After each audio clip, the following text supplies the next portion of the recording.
자, 시작해보죠. 오늘 이름하고 던질 화두는 암석입니다. 예, 돌이에요, 돌.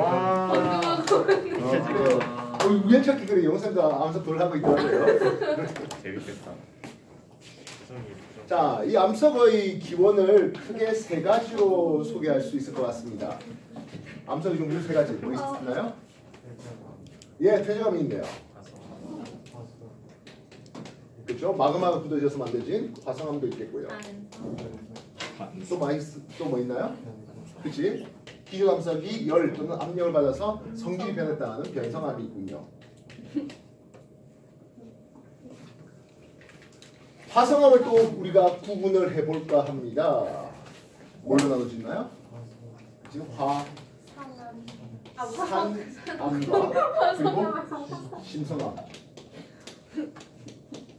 이렇게 구분되고 있네요. 네. 입이 근질근질 했었을 거라 보는데 잘 참았습니다. 네, 상대적으로 밝은가요? 어두운가요를 통해서 좀 구분을 해볼까 하겠습니다. 어두운 화산암 누굽니까? 예, 여기 혐오암입니다. 밝은 심성암 이건 누구예요? 아니네. 아니 이쪽인데. 용은. 아니 니들이 그렇게 말하고 싶은 말하나. 화강암이죠. 오. 아 지금 화강암을 몰랐던 거야? 에이. 까먹었다. 1학년 건데. 그죠? 아, 그래요? 기억력이. 자 그러면 요 화강암 할 때 화자는 화성암 할 때 화자는 한자로 뭘까요? 불화? 그죠, 불화자예요. 화산암 할 때 화자도 마찬가지 불화자예요. 화강암 할 때 화자는 무슨 화자일까요? 예, 꽃화자입니다. 오. 예쁘잖아. 맞아요. 화강 예쁘잖아요, 그죠? 그래서 건물 외벽에 화강암으로 도배를 해놓은 것들 꽤 있죠. 이해했어? 네, 빨리빨리 들어오세요. 근데 있잖아요. 혐오암하고 화강암은 여러분한테 돌 던져주면 이거 혐오암입니다. 이거 화강암이다. 쉽게 답할 수 있을 거라 봅니다. 워낙에 많이 익숙하니까요. 그렇다면 이쪽에 안산암이라든지 유문암도 있고요. 선로암, 반려암도 있네요. 난 없는데. 근데 얘네들은 돌 던져주면 알겠습니까? 자, 이제 검색을 한번 해보겠습니다. 안산암 검색하셔서 어떻게 생기는지 좀 봐주십시오. 핸드폰 없다는 사람은 옆에 친구들하고 같이 좀 봐주십시오. 왜요? 마인크래프트. 그거 왜 검색해 이 사람아? 검색했는데 나왔어요. 오. 안산암과 유문암, 발리암, 순로암 어떤 모양인지 형 같은 거 없어요? 레네이드요? 뒤로 돌아서 같이 봐주세요. 여기되면 캡처해가지고 프린팅을 좀 뽑아서 여러분들 노트를 좀 꾸며주면 좋겠습니다. 네. 뭔 말인지 알겠어요? 네. 글자로만 안산암, 유문암 하는 게 아니라 진짜 사진을 던져줬을 때 이거 유문암입니다 또는 이거 순로암인데요 라고 얘기를 해줄 수 있었으면 하는 거라고요. 저 옆방에서.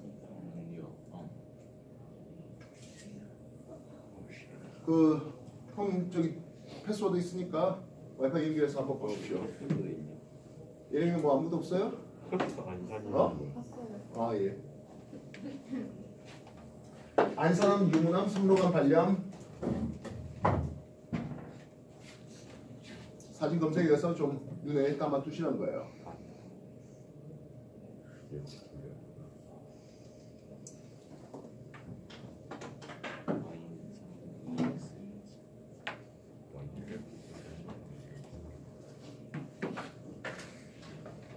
돌덩어리 던져줬을 때 그 돌덩어리들의 이름을 만약에 말입니다, 그죠? 면접장에서 당신 돌 좀 공부했다는데 이 돌 뭐해? 이렇게 했을 때 이거 나오면 쉽게 답하겠지만 이거 나오면 어렵지 않니 하는 거라고요.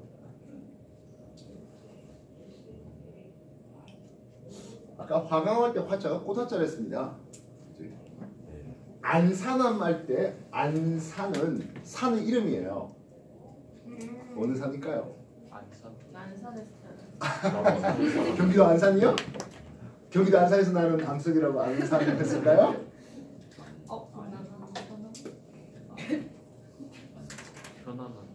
안산함 할 때 안산은 산의 이름입니다. 굉장히 큰 산이에요.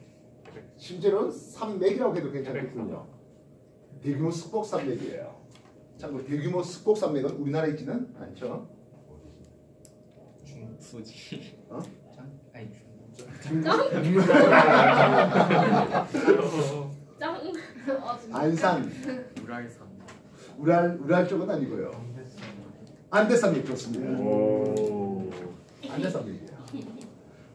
여러분들 그 지구과학의 새 책을 얘기한댔잖아요. 그지? 네. 새 책에는 이 안산함이 만들어지는 과정에 대해서 새 책에서 소개가 됩니다. 우와. 자, 뭐 조금 더 오버해 봅시다. 화산암에서 나타나는 대표적인 특징이 있을 것이야. 얘는 화산 활동을 통해서 하다 보니까 광물이 결정이 굵직굵직하지 못해요. 그래서 세립질 됩니다. 그리고 주상절리가 많이 보이죠. 심성암은 반면 지하 깊은 곳에서 천천히 식었단 말입니다. 네, 그렇지? 조립질이죠. 조립할 때 조자가 무슨 조자죠? 세밀하다는 것은 세자고요. 이 조자는 거칠다, 조악하다 뭐 이런 것들입니다. 뭐요? 그 앞에서 이상하게 집 두드지 마요. 뒤쪽에 사람들 잘 안 보이잖아, 잘 안 들리잖아요. 그리고 이쪽은 환상절리가 많이 생기죠. 오버해 보겠습니다. 현무암과 유문암 중에서 색은 현무암 쪽이 좀 더 어두워라고 했는데 왜 그럴까요? SiO2 함량. 그렇죠? SiO2 함량이 밝은 쪽은 SiO2 함량이 많아요, 적어요? 많죠. 여러분들 100% SiO2로만 돼 있는 그러면 암석은 여러 광물들의 조합입니다, 그렇지? 네. 암석을 만드는 것들은 광물이 되는데요. 이 광물의 종류를 크게 나눈다면 원소 광물들이 있겠습니다. 규산형 광물이 있겠고요. 그리고 좋아하는 거. 아예 조암 광물이라고 있긴 한데요. 그걸 이렇게 나누는 거예요. 그 외에 뭐 탄산염 광물 뭐 이런 것들이 이제 존재하고 있습니다. SiO2 이상한 규소 규산형 광물들에서 이제 가장 우리가 관심 있는 놈이에요. 이상한 규소 100% SiO2로만 돼 있으면 규산형 광물 중에 광물 이름이 무엇이에요? 그렇지, 석영이죠. 석영 무색 투명하고 약간의 어떤 미량 원소에 의해서 색깔이 조금 뭐 분홍색이 들기도 하고 뭐 보라색이 들기도 하는데 어쨌든 대체로 다들 밝아요. 그러면 이렇게 간다면 SiO2 함량이 상대적으로 좋아요. 적죠. SiO2 함량이 적다 하니까 뭐 한 10% 20% 이런 수준 아니에요. 그래서 한 50% 이상은 돼요. 그럼 SiO2하고 반대되는 말이 뭡니까? 하면 결국엔 유색광물이 되겠죠. 유색광물 하면 대표적인 경우는 뭐 감남석이라든지 푸구모라든지 뭐 휘석, 각성석 이런 놈들을 얘기하고 있습니다. 그거는 그와 반대가 되겠네요. 이쪽이 유색광물이 많고 이쪽은 적습니다. 유색광물 색이 어두운 이유가 있을 것이야. 뭐지? 철, 마그네슘 같은 그런 금속 원소의 함량이 많기 때문입니다. 나중에 그 금속 원소가 함량이 많은 그런 놈들을 우리는 염기성 암 이렇게 표현합니다. 그래서 규산염 했는데요. 규소 14종 원소죠. 얘가 산소 4놈이랑 공유 결합을 하는데 그렇게 단위 결합을 4개 하다 보니까 포마이너스 음이온이에요. 세상에 포마이너스 음이온만 있으면 되겠습니까? 안 되겠죠. 뭐가 필요하지? 포 플러스 양이온은 좀 힘들고요. 철 2 플러스라든지 뭐 마그네슘 2 플러스와 같은 이런 양이온들이 조합됩니다. 이렇게 된 놈들을 우리는 독립형이라는 놈을 쓰고요. 독립형이 된 대표적인 놈이 감감석입니다. 독립형 돼 있는 요 놈들이 길쭉하게 하나의 사슬을 이루고 있습니다. 단사슬. 옆으로 끼어서 복사슬.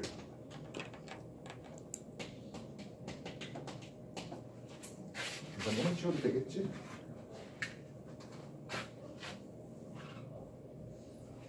그게 확장되다 보니까 환상 구조를 거쳐서 최종 테크 트리로 망상 구조가 됩니다. 이 망자는 무슨 망자야? 그물망. 그죠, 그물망자가 됩니다. 단사슬 대표적인 누굽니까? 기석. 복사슬이 대표적인 놈이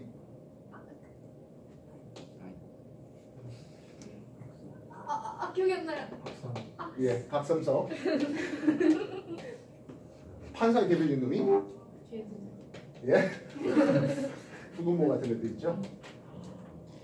망상의 최종 테크트리가 뭐였다고? 석영이었어요. 근데 석영각이 좀 전에 약간의 나트륨, 칼륨 또는 뭐 칼슘 이런 것들이 있습니다. 이거는 장석입니다. 주황광물들 중에서 가장 많은 비율을 차지하는 게 요 장석이다. 뭐 이런 것들도 아마 배웠을 겁니다. 있나요? 네.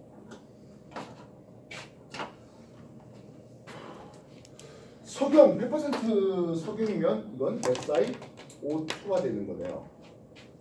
이해됐습니까? 그러면 SiO2가 되면 이제 금속 원소가 전혀 필요하지 않은 상태가 되는 거죠. 100% SiO2가 되면 말 그대로 무색 투명한 수정 만들어지겠고, 여기에 약간 미량 원소에 넣음에 따라서 보라 색깔이 띄면 뭐 자수정, 뭐 홍수정 이런 이름들로 쓰고 있습니다. 그래서 규소에 대한 산소의 비율값은 이쪽에서 4에서 2로 줄어드는 이런 그림을 보게 되겠고, 이때 철, 마그네슘 이런 금속 원소의 비율은 가면 갈수록 감소하는 것을 볼 수 있습니다. 이 금속들은 양유되면서 사이즈가 확 줄는데요. 질량은 거의 그대로면서 양유되면서 사이즈가 줄어들었다 밀도가 왕창 크게 만들 수 있습니다. 그래서 화강암, 유문암 이런 거에 비해서 현무, 발열 이런 쪽은 밀도가 더 크더라 되겠다고요. 대륙지가 화강암질에 비해서 해양지가 현무암질이 밀도가 더 큰 이유가 철, 마그네슘 같은 금속 원소의 함량이 더 많아서다 하겠다고요. 알겠어요? 자, 아까 말했지만 안산암, 유문암, 선목, 관료암 이런 암석들 사진들 뭐 캡처해놓은 것들 나중에 뭐 집에 컬러 프린트 있으면 좀 뽑아가지고 여러분들 노트에다가 좀 꾸며놨으면 하겠다고. 알겠어? 누가 돌 던져놓고 면접관에 나와서 돌 던져놓고 혹시 이 돌 누군지 뭔지 아는 사람 하는데 당당하게 다 해주면 뭔가 가점이 있겠죠.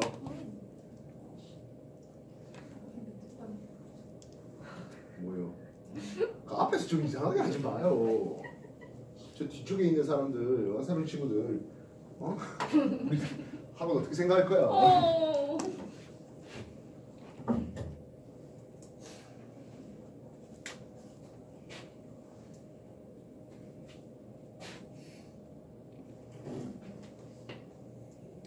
퇴적암은 기념암석이 이제 풍화침 시대에서 운반되어서 나온 게 쌓여서 그걸 뭐 다져지고 묵어지고 해서 만들어진 놈들입니다. 쇠설성 퇴적암과 유기적 퇴적암 그리고 화학적 퇴적암 뭐 이런 것들로 구분하는데 아무래도 쇠설성 퇴적암이 가장 관심 있는 놈들이네요. 무엇 베이스로 퇴적됐느냐 하는 것들입니다. 자갈 베이스로 퇴적됩니다. 자갈을 한자로 뭐라 하지? 자갈 역자 씁니다. 그래서 여감이라는 이름을 씁니다. 모래 베이스가 됐네요. 예, 모래 사자 써서 상황입니다. 영어로도 샌드스톤이에요.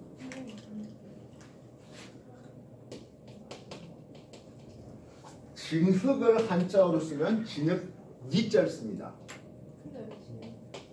구원법칙에서 이암 그리고 이암을 구성하는 것보다 좀 더 입자가 좀 가늘다 하면 쉐일까지 내려가겠네요. 화산재가 쌓일 때 얘는 뭐예요? 그렇죠? 회암이에요.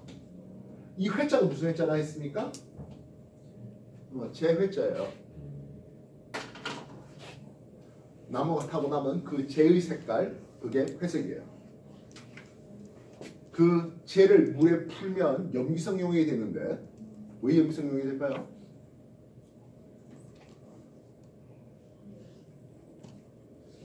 재를 푼 용액을 잿물이라고 부릅니다. 염기성 용액입니다. 염기성이기 때문에 이거 옷들을 옛날에 제대로 된 세제가 없었을 때 그 잿물에 빨았습니다. 염기성에서 단백질을 좀 녹이고 때를 좀 녹이고. 이해했어? 왜 염기성일까요? 산화? 왜 염기성일까요?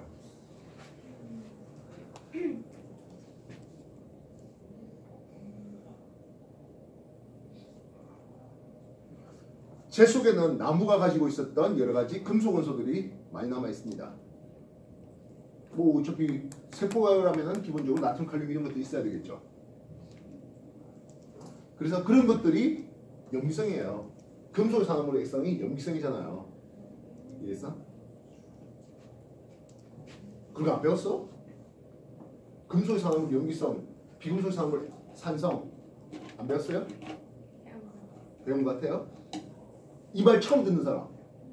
금속의 산화물은 염기성이고 비금속의 산화물은 산성이다. 처음 듣는 사람. 다 들어봤죠? 이 사람 얘기를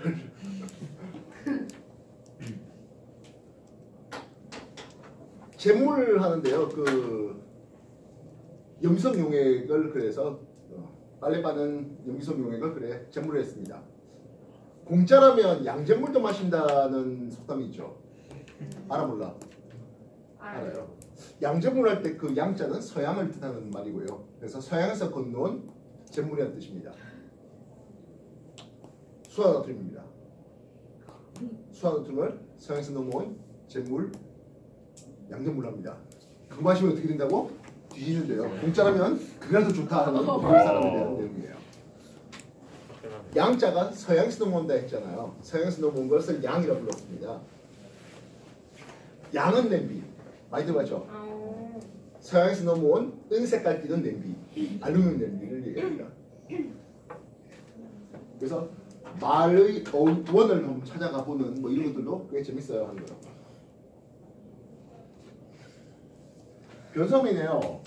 변성함은 열과 압력에 의해서 주요담성이 좀 변성된다는데 주로 열, 특히 마그마가 관입하는 과정에서 열받아가지고 만들어진 것 그런 것들을 우리는 접촉 변성이라는 이름을 쓰고요.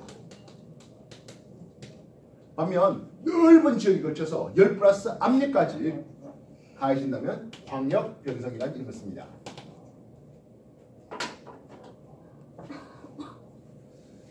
쉘이 접촉 변성을 받으면 콤플렉스 구조가 되고요.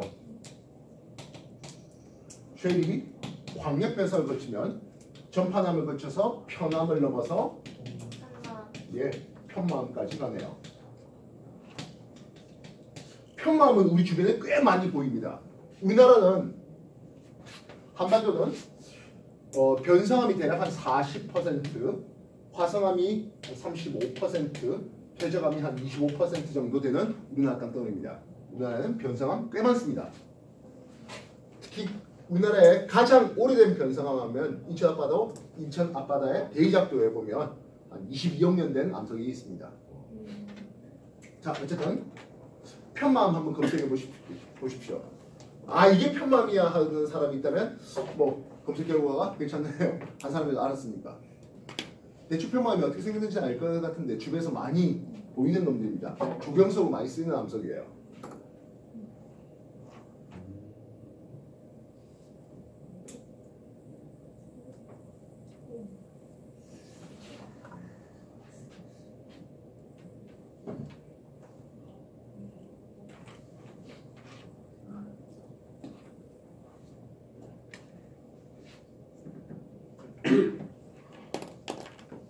뭐 다들 뭐 아스팔트로 덮여 있는 이런 도시에 살고 있다 보니까 우리가 뭐 암석을 좀 눈여겨볼 기회가 잘 없는데요. 그래도 뭐 아파트에 보면 예, 아까 말했던 조경석이라든지 또는 뭐 건물 외벽에 치장해 놓은 여러 가지 돌들을 볼 수 있을 겁니다.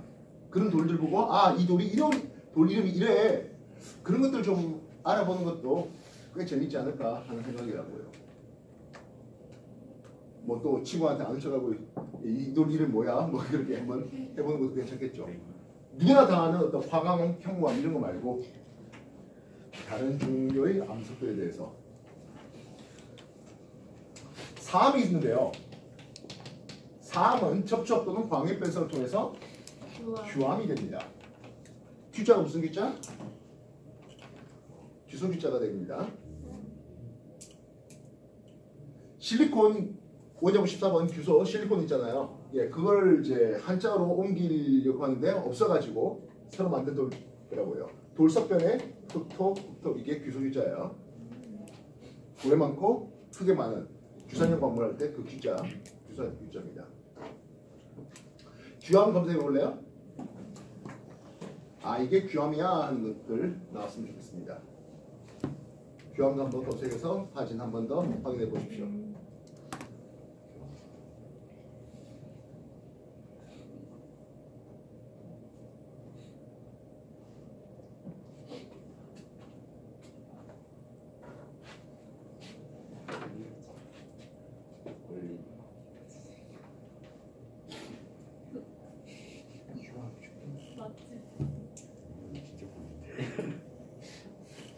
진짜 고민돼.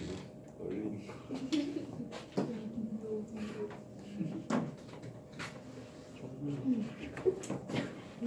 뭐 기왕 나왔으니까 조금 더 공부합시다. 지질 시대를 구분하니까 성캄브리아 시대와 고생대, 중생대, 신생대 이렇게 나눌 수가 있는데요. 우리나라의 화산암은 대부분 신생대 화산암입니다. 우리나라만 그렇습니까? 하면 그렇진 않고요. 전 세계적으로 대부분 화산암들은 신생대 것만 남아 있습니다. 왜 그럴까요? 이 화산암들은 풍화에 매우 약해요. 비 오고 눈 오고 뭐 바람 불고 하면서 계속 깎여 나가요. 그래서 우리나라 신생대 화산암의 대표적인 놈 하면 화산 섬들이 몇 가지 있네요. 독도 터지고 울릉도 터지고 이후에 제주도 터진 것을 볼 수가 있습니다. 그 외에 철원 한탕망리역 이런 쪽에 보면 역시 꽤 다양한 주상절리를 보고 있습니다. 자, 좀 전에 내가 우리나라 화산암들은 전부 신생대 거다. 네, 이렇게 얘기했습니까? 아니. 뭐라 했나요? 대부분. 대부분. 아, 대부분이라면 신생대 게 아니고. 아닌 게 있어요. 중생대가 대략 6,500만 년 전에 끝나고 즉 신생대 시작이 6,500만 년 전인데요. 한 7,000만 년 전 아주 중생대 정말 끝자락에 만든 게 있네요. 광주 무등산 주상절리 한번 검색해 보십시오. 광주 무등산 주상절리 이게 7천만 년 전 거예요. 광주 무등산 주상절리 검색해 주십시오. 여기를 여행 가본 사람?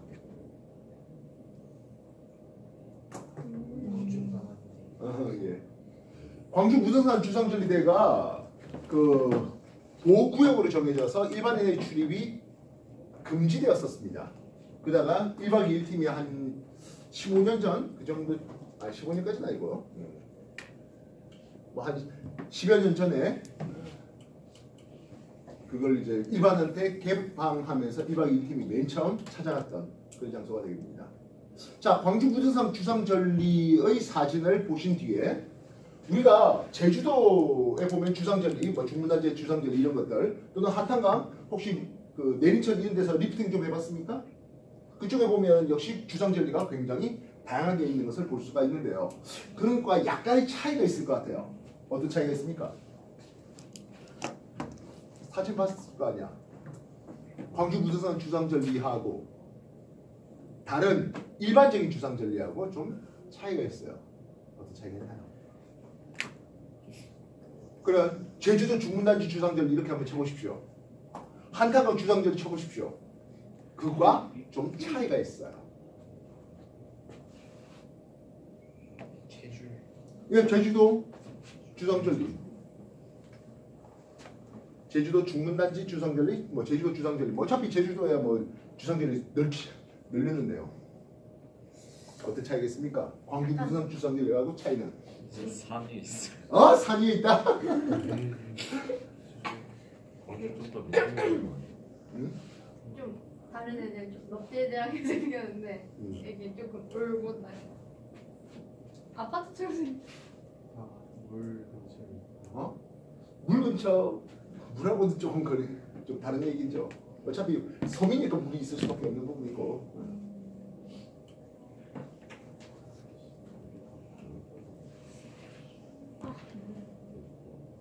색깔을 한번 비교해 보실래요? 여러 주상절리하고 광주 무등산 주상절리하고 색깔을 좀 비교해 보십시오. 좀 밝아요. 광주 무등산 주상절리가 좀 많이 밝아요. 밝아요. 색깔이 무슨 색깔에 좀 더 가깝습니까? 하면 회색에 좀 더 가깝습니다. 네. 주성분이 화산재예요. 용암 자체가 아니라. 이랬어요?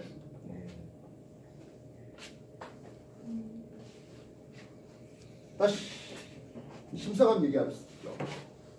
우리나라 심사관은 대체로 중생들 때 많습니다. 즉 중생들 때 만들어졌다가 위에 있는 놈들이 풍화침식하면서 이제 드러난 것들이죠. 대표적인 놈이 설악산이라든지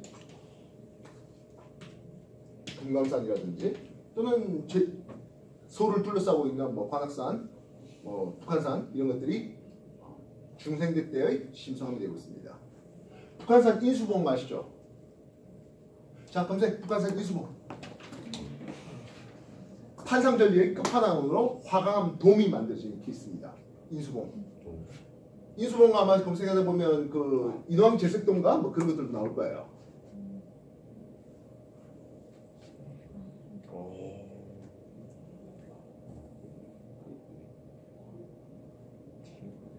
인수봉이라는 이름이 뭐 익숙하지 못해서 그렇지 사진은 여러 번 본 적이 있을 거라 생각됩니다. 이게 그런 것들을 판상절리 끝판왕 화강돔이라고 부릅니다.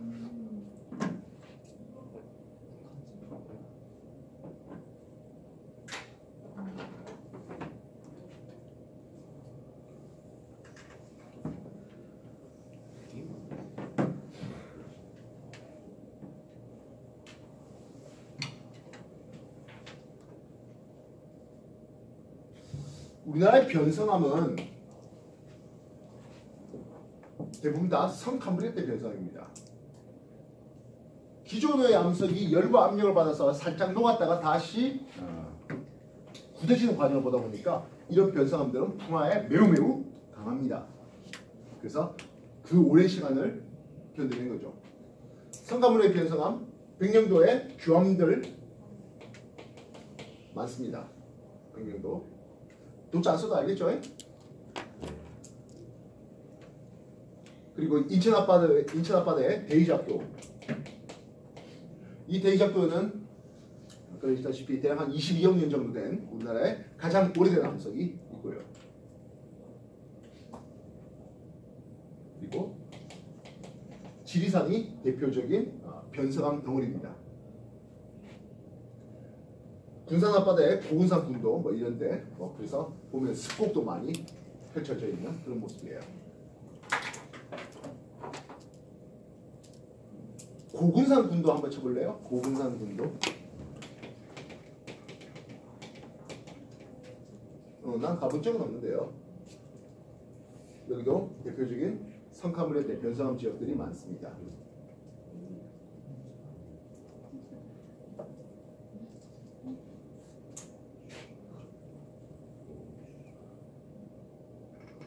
아마 여러분보다 이런 부인들이 이런 우리나라 지형들에 대해서 여행 갔다 온 그래서 그래 거기 가봤어 또는 이제 뭐 1박 2일 같은 예능 프로그램을 통해서 가봤어 본 적 있어 그런 데이터가 있지 않을까 싶네요.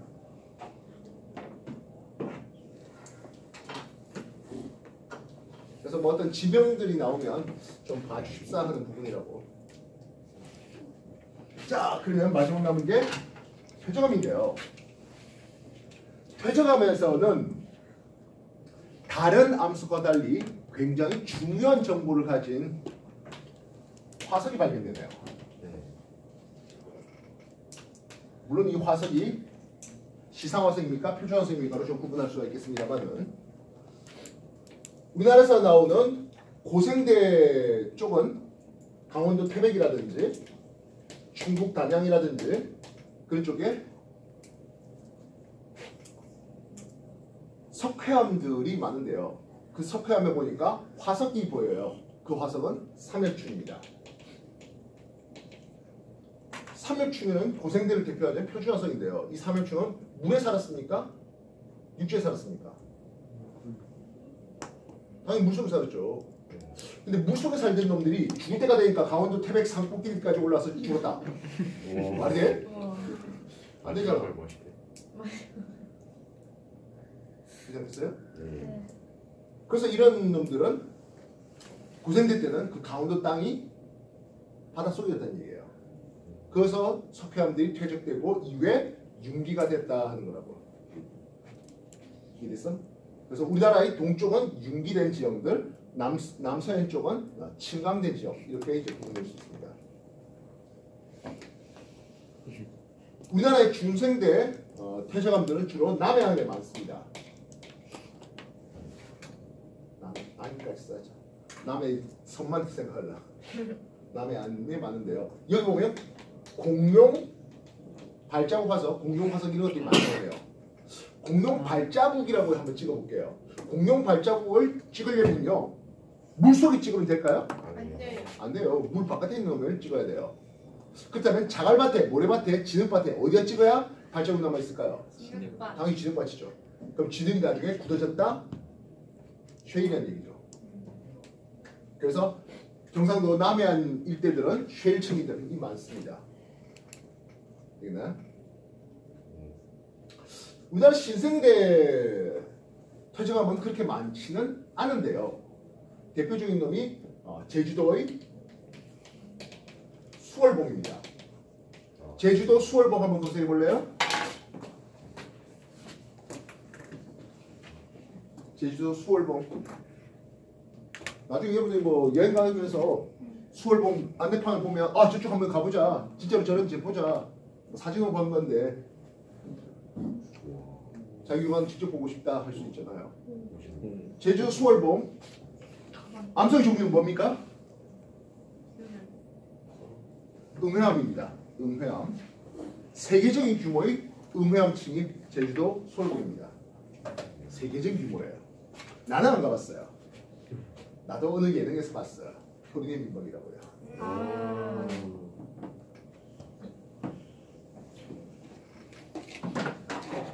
자, 여기에 플러스 알파 넣을게요. 중생대 건데요. 보통 우리가 퇴적하면 뭐가 많이 나온다고? 화석이 많이 나와요. 특히 그 화석을 통해서, 표준 화석을 통해서 누군지, 즉 삼해충, 공룡 같은 고생대, 중생대의 표준 화석이 나왔는데요. 중생대의 퇴적암 중에 전북 진안에 마이산이 있어요. 마이산 검색 한번 해볼래요? 마이산. 공교롭게도 한 2주 정도 전인가? 뭐 그 정도쯤에 1박 2일 팀이 또 마이산 간 것 같습니다. 중생대의 여감층이에요. 여감이다 보니까 제대로 된 표준화석은 없어요. 근데 모양이 말귀처럼 생겼다 해서 마이산한데요. 여기에 돌이 쑥 빠진 흔적들이 꽤 많이 있어요. 이걸 타폰이라 부르는데요. 역시 전 세계적인 규모의 타폰이를 볼 수 있는 게 요 마이산입니다. 여감이다 보니까 돌 자갈이 쑥 빠져나간 거예요. 주변 암석이 녹으면서 자갈이 빠져나간 거예요. 재밌게도 같은 반도 국가인 이탈리아 쪽에서도 이런 여감층에 그리고 타포니가 꽤 많이 있는 지형들이 있다고 하네요. 나는 안 가봤어요 이탈리아를. 근데 세븐틴인가 하는 놈들은 마피디하고 같이 갔다네요. 네, 아직 나나투어 끝장면을 안 봤어요. 아내가 받아달라 했는데 받아도 좋긴 했는데. 정리 좀 된 것 같습니까? 그래서 여러분한테 몇몇 가지 지형 형들이라든지 지명들 뭐 그런 것들 또 암석의 종류들 던져드렸습니다. 이것저것 좀 검색 좀 해보시면서 배경 지식 그리고 어떤 말의 유래 이런 것들도 좀 찾아봤으면 하겠습니다. 안산함할 때 그 안산이 안대산맥이라는 거 그런 거 은근히 알아갖고 주변 친구들한테 또는 예, 자랑책도 한번 해볼 수도 있겠고 그렇지 않겠어요?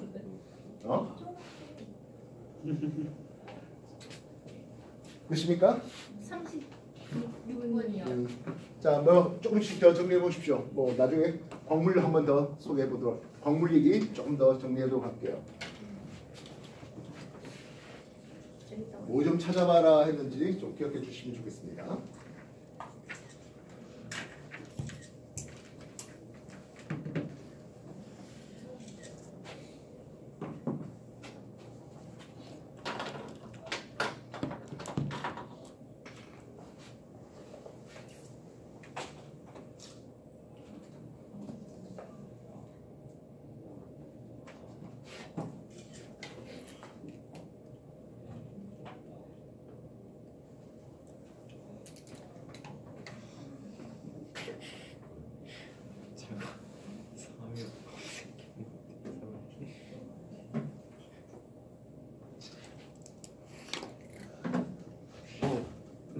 나중에 여러분이 뭐 어느 정도 여유가 있을 때 징그럽게 생겼다. 뭐 우리나라 한 바퀴 돌아볼 수도 있을 거 아니겠어요? 네. 난 우리 아들내미가 이제 좀 커지면 같이 자전거 타고 동해안 일주도 하고 남해안 일주도 하고 좀 그러고 싶은 로망이 있었는데 이 새끼가 안 하네요. 안 하겠대요. 재밌겠네. 그래서 처음부터 훈련시키려고 아르베킥 타고 했는데 오. 야 얘는 뭐 한 20분가도 안 돼갖고 퍼져가지고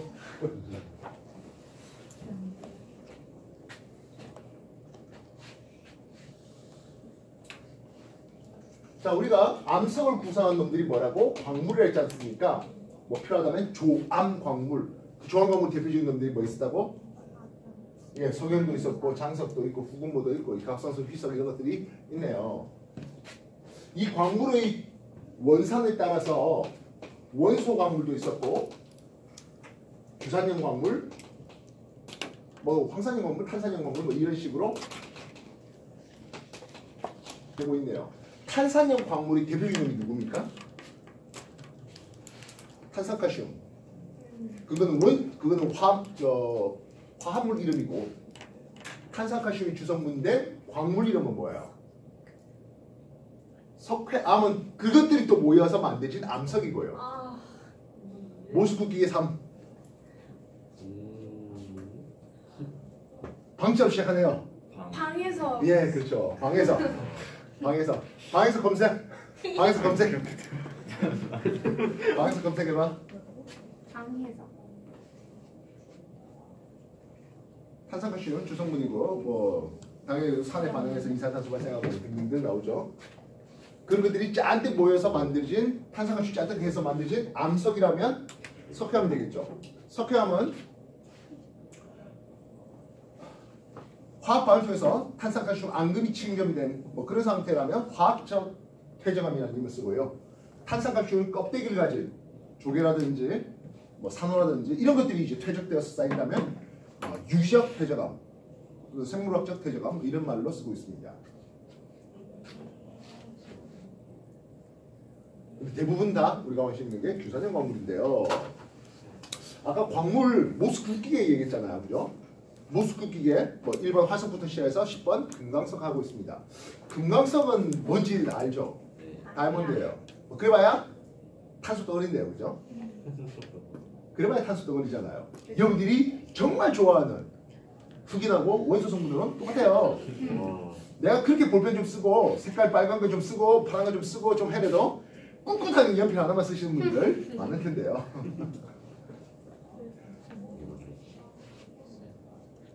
예. 예.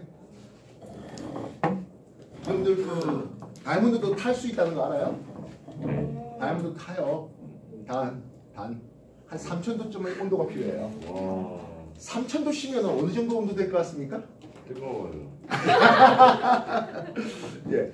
철이 녹는 온도가 약 1500도씨 됩니다. 1500도 조금 넘습니다. 그 액체철이 끓는 온도가 3000도예요. 와. 그 정도쯤 되면 상당하네. 다이아몬드 던져놓으면 탈 수 있습니다. 흑연도 탄다는 거 아시죠? 흑연도 탄수덩어리라서 타요. 탄수덩어리 숯이 타는 것처럼 흑연도 타요. 그래서 불타고 있는데 연필씨 넣으면 타요. 그렇게 태울 수 있어요. 참고로 흑연 1몰과 다이아몬드 1몰을 태우면 동일한 열량이 발생한다. OX. X죠. 다이아몬드가 더 많은 열이 나와요. 그래서 추우면 다이아몬드를 태우시면 돼요.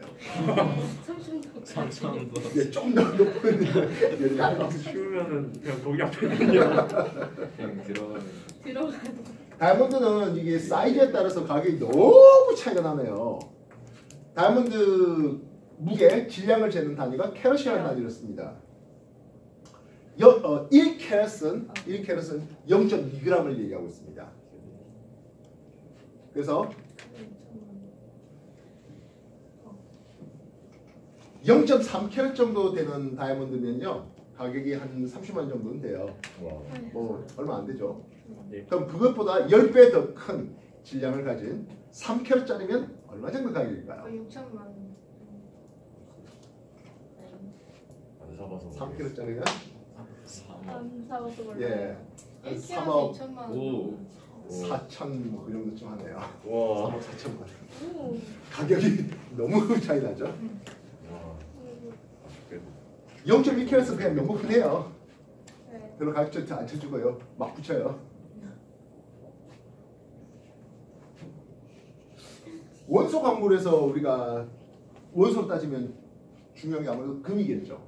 밑에 보면 금 시세 해갖고 3.75g 한 돈에 뭐 30몇만 원 그렇게 가격 붙여놓고 있잖아요. 그지?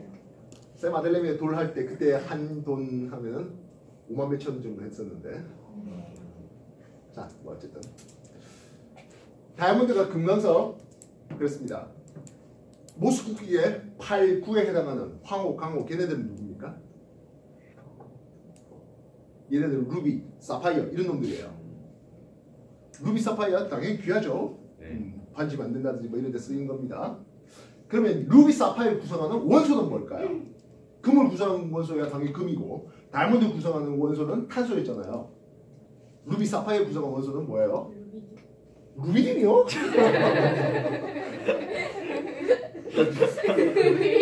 이쪽 알칼리 금속 반지로 만들어서 하거든요. 금방 산화되고 땀 묻으면 다시 손가락 절단 나. 루비죠. 그래서 루비. 기분 어디로 가는 거야? 그래서 원소 이름으로는 나쁘지 않다. 산화 알루미늄이에요. 오. 아. 사디산 알루미늄이에요.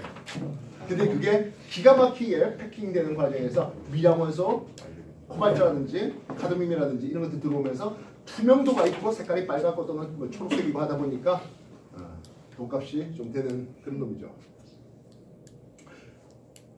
그럼 그 다음에 근데 루비, 사파이어 그리고 다이아몬드, 금강석 이런 것들은 자연계에 흔합니까? 아니요. 흔했으면 그렇게 비쌀 리가 없잖아요. 시작했어요? 그러면 자연계에 흔하디 흔한 중에 가장 단단한 놈은 누구예요? 잘? 요놈이죠. 모스쿠키의 7 요놈이에요. 유리.